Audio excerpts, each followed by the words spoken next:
Hi guys, welcome back to our channel How to Guide. Today in this video I'm going to show you how to change your password in Betfair. To do so, follow some simple steps with me. First of all, open your Betfair application or go to Betfair website from your browser. Then log into your account, then this type of interface will appear in your screen. From there, hover your mouse to account details on the top menu bar. There, click to My Details. Then, this type of interface will appear in your screen.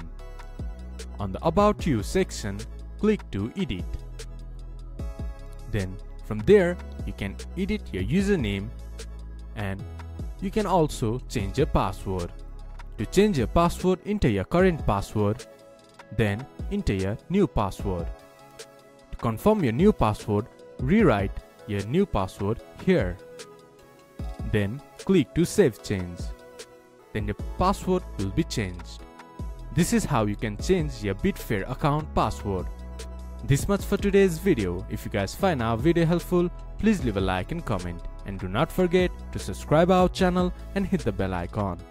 I'll see you guys again in our next video. Thank you for watching.